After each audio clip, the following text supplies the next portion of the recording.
I have dedicated my professional career to the study and control of arthropods.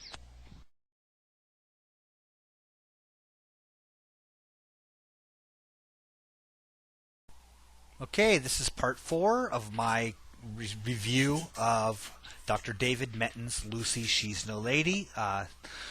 So he starts off part 4 with talking about a model of Lucy at the St. Louis Zoo. He mentions that it's an artist's editorialized and such. Again, yeah, that he's correct, but scientists don't use mannequins or models to do our research from. Okay, nobody looked at that model and sat around and go, "Oh my God, look at the hairs on her head. She must be related to this." Okay, scientists. Now, maybe lay people did that, but scientists don't. We don't base interpretations off of the models. So, just so you know. But then he makes a statement. Now, there's an irony here. Okay, because this is a section where Menton. I start thinking maybe Menton's not honestly incorrect, but actually being deceptive. But he makes the comment here that this model is a complete misrepresentation of Lucy. Complete misrepresentation of Lucy. Okay? And then he goes on to point out that the hands and feet and things like that. But he talks about pointing this out to an employee of the St. Louis Zoo, and they told him that they have no intention of changing the model because it gets across the idea they want to convey. Right? This is shocking Evo conspiracy stuff here. I've looked around. There's nobody else can verify that this exchange ever occurred. I don't know if it did. Maybe it did. Maybe it didn't. It's not that damning, anyways.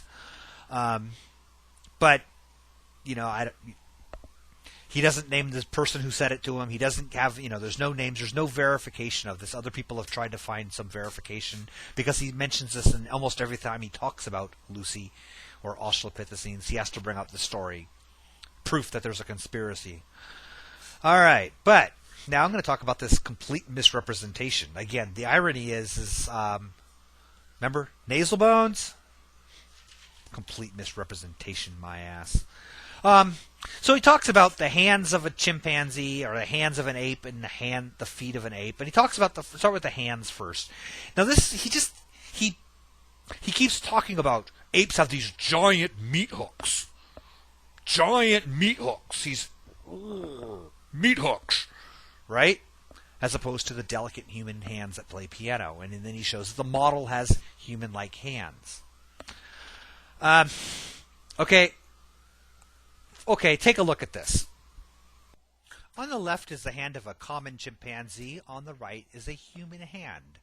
Now, as you can see, they are different. The chimp's fingers are longer than the humans, proportionally longer than the humans. And the biggest difference is in the thumb. Humans have a much longer thumb, proportional than a chimpanzee. But you see that what I'm saying? The differences aren't as extreme that Dr. Menton is that he keeps trying to make. All right, so now, so we go through. Okay, looking at the feet now. See here. Okay, I'm going to talk about the feet first, real quick, and then I'll talk about both hands and feet together. Then he shows her feet, and he goes, "That foot looks like a human foot, except for it's furrier." And then he cites a paper really briefly. It's Richmond and Strait. Oh, I'm sorry, different paper. I apologize for that. Oops, I'll talk about that with this one. Oops, forgive me. Anyway, and he again cites the Stern and Sussman paper, which I'll talk about. So, anyway, his conclusion is that the feet are inaccurate. So, this paper by Stern and Sussman is a paper. I have it right here, actually. This is the advantage of actually having a university account and the ability to get this material. It's in the American Journal of Physical Anthropology, volume 60, page 279 to 317, 1983. It's called The Locomotor Anatomy of Australopithecus afarensis by Jack Stern and Randall Sussman. And like he shows in there, they did a comparison of individual bones from several specimens of Australopithecus afarensis and compared them to the great apes. Chimpanzees, gorillas, orangutans. And he emphasizes, and it's accurate, that that their fingers show long, curved shape that we see in apes, as do their toe bones. Now, the thing is about this that's really critically important is I showed the ape hand, I showed the human hand. First of all, the differences aren't, I mean, yes, they're a little bit longer, but these differences aren't as gigantic as he's talking about. He's really exaggerating how big this is. Stern and Sussman are talking about really, really small degrees, and there's considerable overlap, okay? Their conclusion is that they retained or utilized, whether or not it retained from an ancestor or continued to live in the trees a great deal of the time. That doesn't mean they were just apes. Remember, modern apes spend a lot of time on the ground, okay, as well as being in the trees. They have the hands for climbing trees. They have the feet and the knuckle-walking for walking on the ground. The authors are suggesting that Australopithecus afarensis spent some time in trees, especially because these tree things are more pronounced in the smaller individuals than they are in the larger individuals. However, I really doubt that they read this. I mean, or that Menton read this paper, because let's see if I can even find there's a whole bunch of things in here. Let's see here real quick.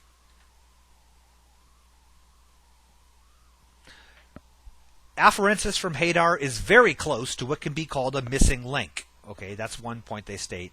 I have to look for it somewhere in this paper. They state that the question of obligate bipedality, meaning they could not walk like an ape, they had to walk like a person, is not in question. Okay, they state that unequivocally, that afarensis walked like a human being, maybe slightly different methods and such, different anatomy for doing so, but they didn't walk like an ape.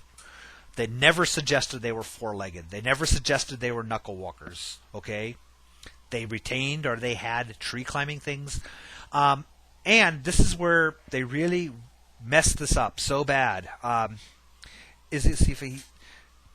I'll get that's going to be the next part, anyways. That's fine. He talks about the knuckle walking. Now, this is where he cites the Richmond and Strait paper. He says how the model of Lucy in the museum should have been down on her knuckles like an ape, because they proved that Richmond and Strait proved that she was a knuckle walker. No, they did not prove she was a knuckle walker. I have that paper. I have it right here. It is Evidence That Humans Evolved from a Knuckle-Walking Ancestor by Brian Richmond and David Strait. Okay? They showed that afarensis had some of the wrist morphology that we see in knuckle-walking apes, right? However, she lacked the finger morphology we see in knuckle-walking apes. They conclude that she probably could not have knuckle-walked if she wanted to, okay? Lucy could not have knuckle-walked, or the species could not have knuckle-walked. That they retain some ancient knuckle-walking adaptations, meaning as they moved towards humans, they lost the knuckle-walking adaptations. Now, this whole interpretation is in somewhat question now with the reanalysis of Ardipithecus, but that doesn't matter. It's irrelevant to this point. The point is that he made a really, if he had read this paper, the paper clearly states that afarensis was not a knuckle walker, that afarensis merely retained some traits. In fact, modern humans retain a few traits of knuckle walking as well, but there was an argument as to whether those were really evidence of knuckle walking. They conclude, yes, maybe these are. Some of the way the bones in the finger are strengthened at the ends is consistent with a knuckle walker, not consistent with other primates that don't knuckle walk like orangutans. So that was their conclusion. So, let's see. The foot's curved, the arboreal tree life, or, they lived in the trees.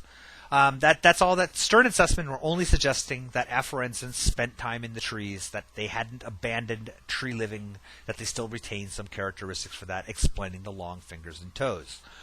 Anyway, the point, by this being, as he described it, a complete misrepresentation, is just absolutely patently false.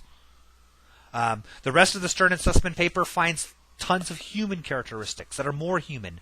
The femur, the pelvis, or some differences in the pelvis that are very, very different than in modern apes, consistent with an obligate bipedal lifestyle. Okay?